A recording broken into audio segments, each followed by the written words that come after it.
கர்த்தர் நல்லவர், அவர் கிருபை என்றும் உள்ளது. ஆண்டவராகிய இயேசு கிறிஸ்துவின் நாமத்தினால் உங்கள் ஒவ்வொருவருக்கும் அன்பின் வாழ்த்துக்கள். இன்று ஜனவரி 20 திங்கட்கிழமை. இந்த நாள் உங்களுக்கு ஆசீர்வாதமான நாளாக இருப்பதாக. இன்றைக்கு நாம் தியானிக்கும் வசனம் சங்கீதம் 28:6. கர்த்தருக்கு ஸ்தோத்திரம், அவர் என் விண்ணப்பங்களின் சத்தத்தை கேட்டார். இந்த சங்கீதம் தாவீது எழுதின சங்கீதம். அவர் சொல்லுகின்றார், கர்த்தருக்கு ஸ்தோத்திரம், அவர் என் விண்ணப்பங்களின் சத்தத்தை கேட்டார். பிரியமானவர்களே, நம்முடைய ஆண்டவருக்கு ஒரு பெயர் உண்டு, ஜெபத்தை கேட்கிறவர் என்று சொல்லி. அப்போ என்ன அர்த்தம்னா, அவர் நாம் ஜெபிக்கிற ஜெபத்தை கேட்கிறார், நம்முடைய விண்ணப்பங்களை கேட்கிறார். ஆனால் துன்மார்க்கருடைய பலி கர்த்தருக்கு அருவருப்பானது, நீதிமான்களுடைய ஜெபம் அவருக்கு பிரியம்னு நீதிமொழிகள் எழுதியிருக்கு. அதே நேரத்தில் சங்கீதம் 34 எழுதியிருக்கிறது, கர்த்தருடைய கண்கள் நீதிமான்கள் மேல் நோக்கமாக இருக்கிறது, அவருடைய செவிகள் அவர்கள் கூப்பிடுதலுக்கு திறந்திருக்கிறது. இப்போ நீதிமான்கள் கூப்பிடும் போது கர்த்தர் கேட்டு அவர்களுடைய எல்லா உபத்திரவங்களுக்கும் நீங்களாக்கி விடுகிறார். இப்போ ஆண்டவர் நம்முடைய ஜெபத்தை கேட்க வேண்டும். இப்போ நம்ம எப்படி இருந்தால் நம்முடைய ஜெபத்தை கேட்கிறார்? நீதிமான்களாக இருக்கும் பொழுது, நம்ம கூப்பிடும் பொழுதெல்லாம் நம்முடைய விண்ணப்பங்களை கேட்கிறார். அவருடைய செவி திறந்திருக்கின்றதாம். எப்படி? நீதிமான்கள் கூப்பிடுதலை கேட்பதற்கு அவருடைய செவி திறந்திருக்கிறது என்று நம்ம பார்க்கின்றோம். அப்போது கர்த்தர் ஆவலாக இருக்கிறார். என்னுடைய மகன், என்னுடைய மகள் எப்போ ஜோமனை வருவாங்க, எப்போ ஜெபிப்பாங்க, என்னை நோக்கி என்ன கூப்பிட்டு சொல்ல போகிறாங்க, என்ன வேணும்னு சொல்ல போகிறாங்க, என்ன விண்ணப்பங்களையெல்லாம் எனக்கு தெரியப்படுத்த போகிறாங்க, அதை கேட்பதற்கு அவர் ஆவலுள்ளவராக இருக்கிறார். ஏன்?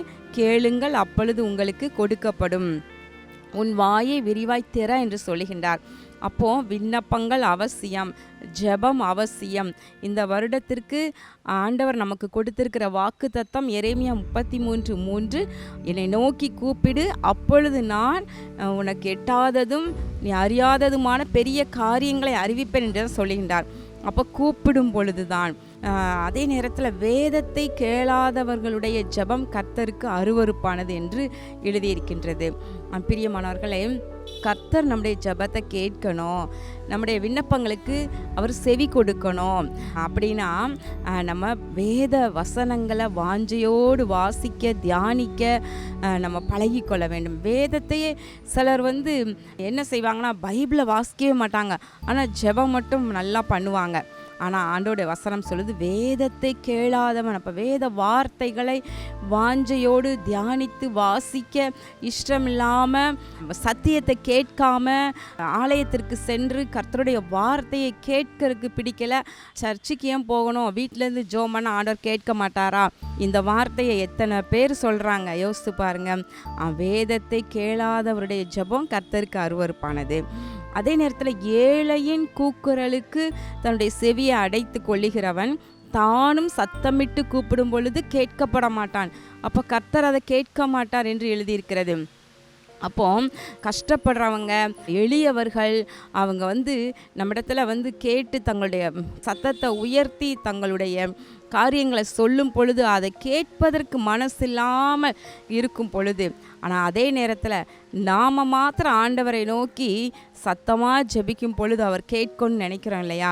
ஆனால் அது அவருக்கு பிரியமில்லை. ஆனால் இங்கே சங்கீதக்காரன் சொல்கின்றார், கர்த்தருக்கு ஸ்தோத்திரம், அவர் என் விண்ணப்பங்களை சத்தத்தை கேட்டார், என்னுடைய விண்ணப்பங்களை கேட்டார். அப்போ தேவ பிள்ளைகள் நமக்கு ஒரு நம்பிக்கை வேணும்னா, நம்ம ஜெபிக்கிறது தேவ சமூகத்துக்கு செல்லுகிறதா, அவர் கேட்கிறாரா? போல்டாக சொல்லணும், என் ஜெபத்தை கர்த்தர் கேட்கிறார், என்னுடைய விண்ணப்பங்களை கேட்கிறார், கர்த்தருக்கு ஸ்தோத்திரம் என்று சொல்ல முடியணும் நமக்கு. ஆமேன்.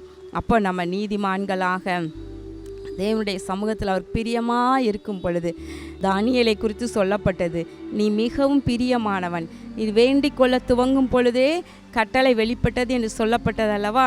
அதே போல் கர்த்தருக்கு பிரியமாய் நடக்கும் பொழுது நம்முடைய விண்ணப்பங்களையும் அவர் தள்ளவே மாட்டார், நம்முடைய ஜெபங்களையும் அவர் கேளாமல் இருக்கவே மாட்டார். கண்களை மூடி ஜெபம் பண்ணுவோமா? எங்கள் அன்பின் பரலோக பிதாவே, இதோ இந்த நாளிலும் கூட இதோ கர்த்தர் என் விண்ணப்பங்களை சத்தத்தை கேட்டார் என்று நாங்கள் தியானித்தோம் ஐயா. தகப்பனே, தேவ பிள்ளைகளுடைய ஜெபத்தை நீர் கேட்டு கொண்டிருக்கிறீர். தாவீது சொல்லுகின்றார், என் இருதயத்தில் அக்கிரம சிந்தை கொண்டிருப்பேன், ஆனால் கர்த்தரின் ஜெபத்தை கேளார் என்று. ஆண்டவரே, உம்முடைய சமூகத்தில் ஆண்டவரே தூய உள்ளத்தோடு கூட உம்மை நோக்கி ஜெபிக்கின்ற ஒவ்வொருவருடைய ஜெபத்திற்கும் நீர் பதில் கொடுக்கிறீர், விண்ணப்பங்களை கேட்கிறீர் ஐயா. ஆண்டவரே, நன்மையினால் நிரப்பி ஆசீர்வதிக்கிறீர். இது உம்முடைய பிள்ளைகள் ஆண்டவரே ஊக்கமாய் உம்மை நோக்கி ஜெபிக்க பழகி கொள்ளட்டும். ஒவ்வொருவரையும் ஆசீர்வதிங்க. இயேசு கிறிஸ்துவின் நாமத்தினால் வேண்டிக் கொள்கிறேன் நல்ல பிதாவே, ஆமேன். பிரியமானவர்களே, தேவ சமூகத்தில் ஜெபம் பண்ணவும் விண்ணப்பங்களை ஏறெடுக்கவும் நாம் மறக்க வேண்டாம். கர்த்தர் உங்களை ஆசீர்வதிப்பாராக. ஆமேன்.